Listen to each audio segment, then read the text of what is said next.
Welcome to episode 10. Today, I am talking about fine motor skills. Fine motor skills are essential for children's development, and they play a crucial role in everyday activities such as writing, drawing, and using utensils.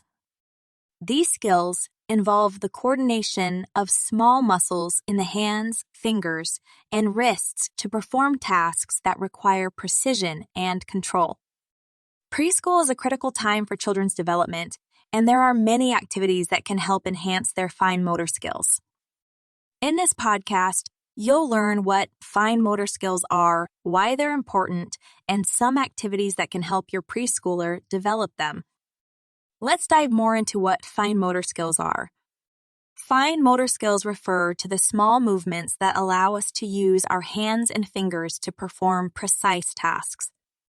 They involve hand-eye coordination, dexterity, and control over the small muscles in our fingers and wrists. Fine motor skills are essential for everyday activities such as writing, typing, and using utensils, as well as more complex tasks like playing musical instruments. In preschool, children are just starting to develop these skills, and it's important to encourage their growth through play and other activities. There are many activities that preschoolers can do to improve their fine motor skills. These include playing with blocks, threading beads, cutting with scissors, and drawing with crayons.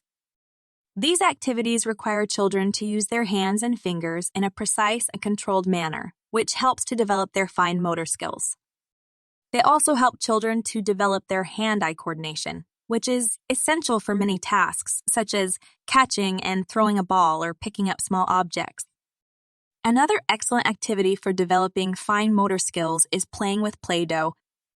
Children can use their fingers to knead and shape the dough, which helps to develop their dexterity and control over the muscles in their hands and fingers.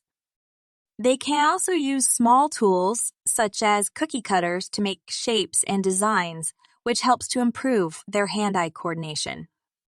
If you are a do-it-yourselfer, you can check out my Play-Doh recipe. I will put it in the description. Puzzles and games are also great at developing fine motor skills. Activities that require children to manipulate small objects, such as board games, help to improve their hand-eye coordination and dexterity. These activities also promote problem-solving skills and encourage children to use their critical thinking skills. Outdoor play is another excellent way to help preschoolers develop their fine motor skills. Activities such as riding bikes, climbing, and playing on the playground all require children to use their hands and fingers in a precise and controlled manner. These activities also promote physical activity, which is essential for overall health and well-being. Check out all of my activities in my activity book, Pre-K the Fun Way. The book contains tons of fun and engaging activities. You will find a lot of activities in the book that help develop fine motor skills too. By incorporating activities like Play-Doh, puzzles, and outdoor play into our children's daily routines, we can help them to develop their fine motor skills, which will serve them well throughout their lives. I hope this was helpful for you. Let me know if you have any questions, and I will see you in the next episode. Thanks for hanging out.